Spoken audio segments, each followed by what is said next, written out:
Hello प्यारे बच्चों, कैसे हैं आप सभी। आप सबका स्वागत है आपके अपने चैनल हिंदी लवर्स में। और आज हम आपके समक्ष नई वीडियो के साथ उपस्थित हुए हैं। आज हम लेकर आए हैं कक्षा 11th में सूरदास कवि द्वारा रचित वात्सल्य हमारा टॉपिक है इस वीडियो का। इसमें वात्सल्य में जैसा नाम है वैसा ही कवि ने भगवान श्री कृष्ण के सुंदर स्वरूप का वात्सल्य रस से युक्त वर्णन किया है। तो आइए आज हम डिस्कस करते हैं वात्सल्य। देखिए कवि क्या कह रहा है भगवान श्री कृष्ण जी की सुंदरता के बारे में।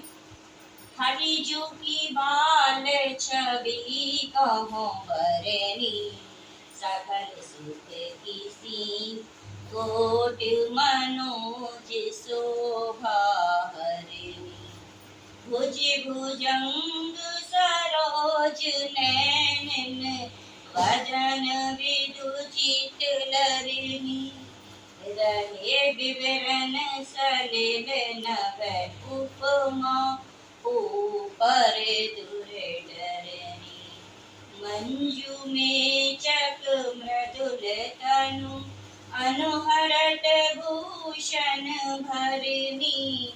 मनहु सुभग सिंगार शिशुतरु, पर्यो अद्भुत भरणी।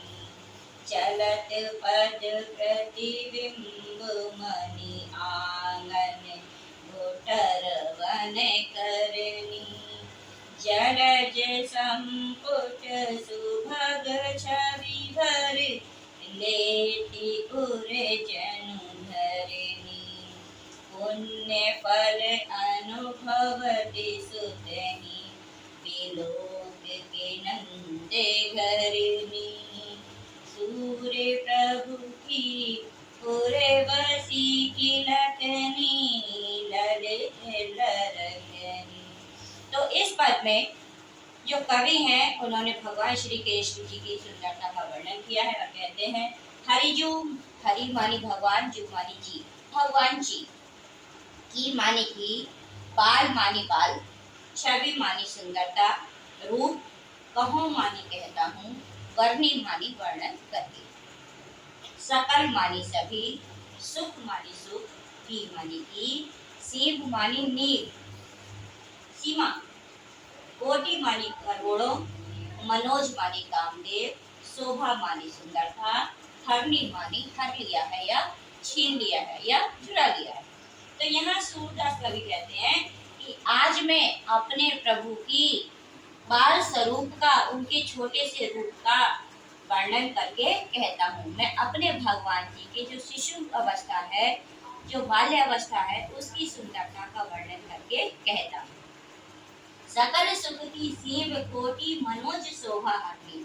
कवि ने आगे कहा जो मेरे प्रभु हैं वो इतने सुंदर हैं कि उनकी जो सुंदरता है सभी सुखों की सीमा है। अर्थात कवि ये कहना चाहता है जितने भी सुख हैं उसकी जो अंतिम सीमा है, जो चरम सीमा है, वो मेरे प्रभु का सौंदर्य है। और उन्होंने कामदेव जो सुंदरता के देवता हैं उनके करोड़ों सुंदरताओं को भी हर लिया है, जीत लिया है। भुज भुजंग सरोज नैनिन, बदन विधुजित लरणी। भुज मानी भुजाएं, भुजंग मानी सांप, सरोज मानी कमल, नैनिन मानी आंख, बदन मानी मुख, विधु मानी चंद्रमा, जित मानी जीत लिया है, लरणी मानी लड़ाई में। रहे मानी रहते हैं, विवरण मानी बिलों में, सलिल मानी पानी में, नभ मानी आकाश में, उपमा मानी सौंदर्य की अन्य वस्तुएं, आपर मानी दूसरी, दूरी मानी दूर, डरनी मानी डरकर, भयभीत होकर। तो कवि ने कहा कि मेरे प्रभु इतने सुंदर हैं, उन्होंने कामदेव की करोड़ों सुंदरताओं को भी हर लिया है, छीन लिया है। भुज भुजंग, मेरे जो प्रभु हैं उनकी भुजाएं सांप के समान है, जो नैन है वो कमल के समान है, और जो उनका मुख है, जो चेहरा है, वो चंद्रमा के समान है। उन्होंने इन सुंदर सुंदर वस्तुओं को भी ऐसा लगता है जैसे सुंदरता की लड़ाई में जीत लिया है।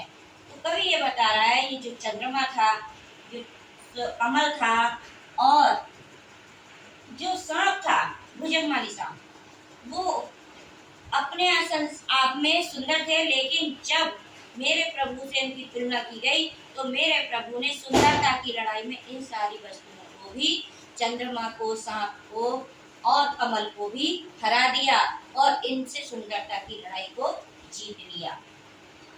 रहे विवरण सलिल जब उपमा अपर दूर डरमी। अब कवि ये कहता है, ये भुजंग सांप सुंदरता की लड़ाई में हार जाने के बाद मेरे प्रभु से आप डर के मारे बिलों में रहने लगे हैं। अब सांपों को सुंदर नहीं कहा जा सकता। मेरी प्रभु की जो भुजाएं हैं उनको सांप जैसा सुंदर नहीं कहा जा सकता, चिकना नहीं कहा जा सकता, क्योंकि मेरे प्रभु की भुजाएं उनसे भी कहीं ज्यादा सुंदर हैं। इस डर के कारण अब सांप बिलों में रहने लगे हैं। सलेल और जो कमल है उससे भी ज्यादा सुंदर मेरे प्रभु के नेत्र हैं, और इसी डर के कारण जो कमल है अब वो पानी में जाकर रहने लगा है। नव जो चंद्रमा है वो भी अब सुंदर नहीं है, क्योंकि जो मेरे प्रभु हैं उनका जो मुख है वो चांद से भी ज्यादा सुंदर है। इसी भय के कारण अब जो चंद्रमा है वो आकाश में जाकर रहने लगा है। उपमा अपर दूर डरमी। उपमा मानी उपमाएं, विशेषताएं, अपर मानी दूर, अन्य, दूरी मानी दूर, डरनी मानी डर के कारण।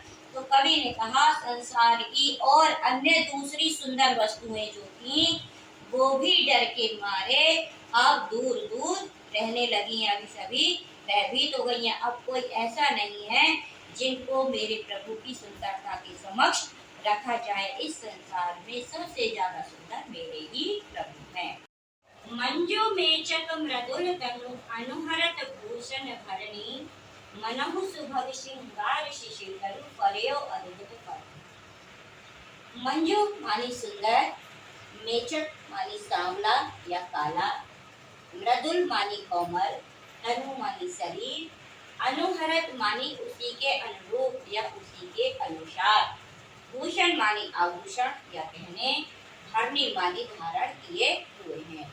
सूरदास कवि ने ये कहा कि जो मेरे प्रभु हैं उनका शरीर बड़ा ही कोमल, बहुत ही सुंदर और सांवला है, और उसी के अनुरूप मेरे प्रभु ने आभूषणों को, गहनों को धारण किया हुआ है। जैसा उनका कोमल शरीर है वैसे ही उन्होंने सुंदर सुंदर आभूषण भी धारण किए हुए। मनहु सुभग श्रृंगार शिशु तरु पर्यो अद्भुत परणी। मनहु मानी मानो। बेटे यहाँ पर उत्प्रेक्ष अलंकार होता है। मनहु जनहु जहाँ होंगे वहाँ उत्प्रेक्ष अलंकार होगा।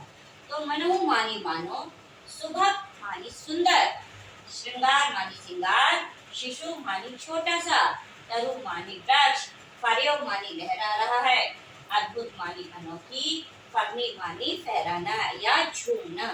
तो कवि ने ये कहा कि ऐसा प्रतीत होता है जैसे श्रृंगार का छोटा सा वृक्ष अपने श्रृंगार के कारण, अद्भुत आभूषण के कारण अनोखे फरनी को फहरा रहा है या अद्भुत रूप से लहरा रहा है। अर्थात कवि यहाँ पर ये कहना चाहते हैं कि मेरे प्रभु जो हैं उनका शरीर एक तो सांवला है, दूसरा ऊपर से सुंदर और कोमल है।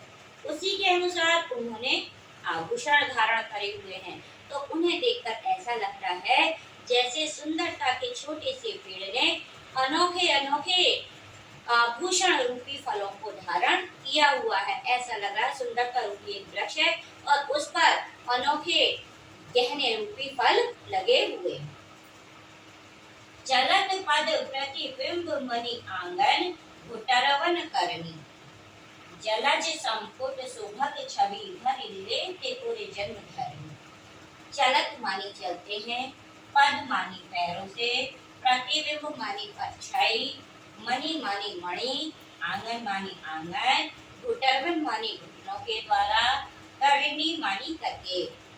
तो कवि ने कहा कि जो मेरे प्रभु हैं अपने घुटनों के द्वारा, घुटनों से मणियों से जड़े हुए आंगन में जब चलते हैं तो उन मणियों में उनका प्रतिबिंब, उनकी छवि दिखाई देती है। जलज संपुट सुभग छवि भर लेत जनु उर जनु धरणी।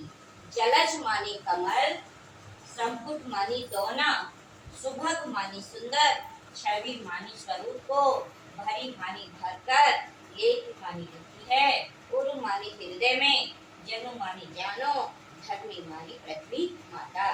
तो कवि ने ये कहा कि जब मेरे प्रभु घुटनों के द्वारा मणियों से जड़े हुए आंगन में चलते हैं तो उनके स्वरूप को, उनके प्रतिबिंब को जो धरती माता है कमल रूपी दोने में उस सौंदर्य को भर लेती हैं और उस सौंदर्य को भर करके अपने हृदय में, अपने मन में बसा लेती हैं। कवि ने ये बताया यहाँ पर जब भगवान श्री कृष्ण जी अपने घुटनों के द्वारा धरती पर चलते हैं तो मणियों में उनका प्रतिबिंब छलकता है, प्रतिबिंब दिखाई देता है, परछाई दिखाई देती है। उसी सौंदर्य को धरती माता कमल के दोने में अपने हृदय में बसा लेती है। पुण्य फल अनुभवती सुतहि विलोक के नंद धरणी। पुण्य मानी पुण्य, फल मानी फल, अनुभवती मानी अनुभव करके, सुतहि मानी बेटे को, विलोक मानी देख के मानी के, नंद मानी नंद, धरणी मानी पत्नी। तो कवि ने ये कहा कि मैया यशोदा जो नंद बाबा की पत्नी है वो अपने लल्ला को देख के अपने पुण्य फलों को याद करती हैं। मैया यशोदा कहती हैं शायद हमने पिछले जन्मों में बहुत ही अच्छे कर्म किए हैं जिसके कारण इतना सुंदर, इतना प्यारा सा हमें पुत्र प्राप्त हुआ है, जो इतना सुंदर सा हमें लल्ला मिला है। प्रभु सूर प्रभु की उर्वशी किलकनी ललित लरटनी। सूर मानी सूरदास कवि, प्रभु मानी प्रभु, की मानी की, उर मानी हृदय में, वसी मानी बस गई है, किलकनी मानी किरकारी, ललित मानी सुंदर, लरटनी मानी लड़खड़ा कर चलना। तो सूरदास कवि कहते हैं मेरे मन में मेरे प्रभु की जो किलकारी है वो बस गई है और सुंदर सा उनका लड़खड़ा कर चलना और किलकारी भरना दोनों ही मेरे मन में बस गए हैं। ऐसा कवि ने क्यों कहा? क्योंकि सूरदास कवि के जो इष्ट देवता हैं वो भगवान श्री कृष्ण हैं और उन इसी कारण से उनके हृदय में भगवान श्री कृष्ण का किलकारी भर के हंसना और लड़खड़ा के चलना उनके हृदय में बस गया है। तो प्यारे दोस्तों, कैसी लगी आपको हमारी वीडियो? अगर आपको अच्छी लगी हो तो हमारी वीडियो को लाइक शेयर अवश्य करें।